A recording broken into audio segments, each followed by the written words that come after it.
मित्रों, दिल्ली में चुनाव की आचार संहिता लगने के साथ ही भ्रष्टाचार के स्मारक की हकीकत तार तार होकर जनता के सामने आती जा रही है और उसी के साथ साथ राजनीतिक शिष्टाचार को किस प्रकार से ध्वस्त किया जा सकता है और राजनीतिक आचार विचार को अपने भ्रष्टाचार को बचाने के लिए किस ढंग से ध्वस्त किया जा सकता है, उसका उदाहरण दिखाई पड़ रहा है।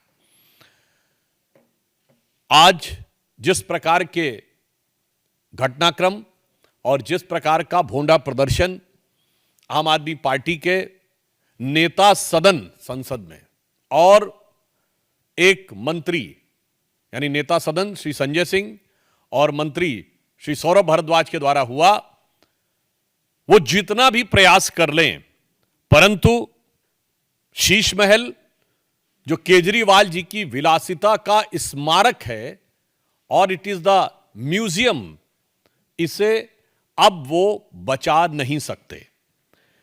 दिल्ली की जनता को जिस निर्लज्जता के साथ लूटकर इस शीश महल का में अनेक प्रकार की सुख भोग की वस्तुओं का संग्रहालय बनाया गया, उस हकीकत से वो बच नहीं सकते।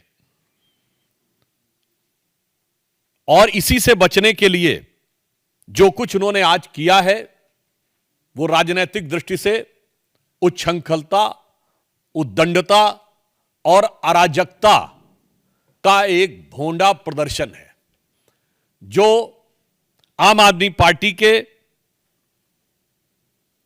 नेचुरल कैरेक्टरिस्टिक, स्वाभाविक प्रवृत्ति के अनुरूप है।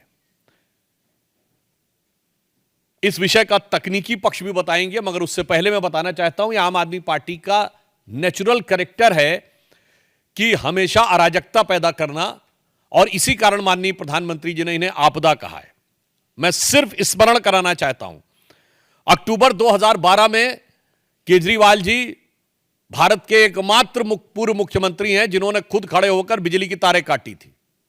यह इनकी अराजक प्रवृत्ति का उदाहरण था।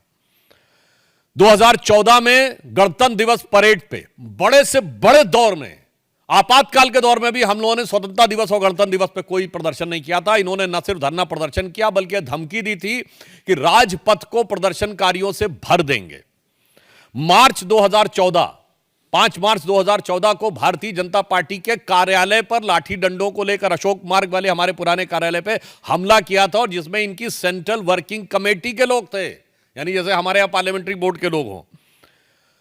19 फरवरी 2018 को मुख्यमंत्री आवास के अंदर चीफ सेक्रेटरी के साथ भौतिक हिंसा, फिजिकल मारपीट की गई, पिटाई का आरोप। और 13 मई 2024 को अपनी ही पार्टी की सांसद स्वाति मालीवाल के साथ मारपीट, और आज 8 जनवरी 2025 को जबरन मुख्यमंत्री आवास पे पीडब्ल्यूडी मिनिस्टर कह रहा है। मैं उनसे पूछना चाहता हूं, अगर आपकी बातों में रत्ती भर भी सच्चाई थी तो आज चुनाव आचार संहिता लगने की इंतजार क्यों कर रहे थे आप? कल तक तो पीडब्ल्यूडी मंत्री महोदय के हाथ में सब कुछ था। यह लाचारी है या बाजीगरी है, यह दिल्ली की जनता भली भांति समझ रही है।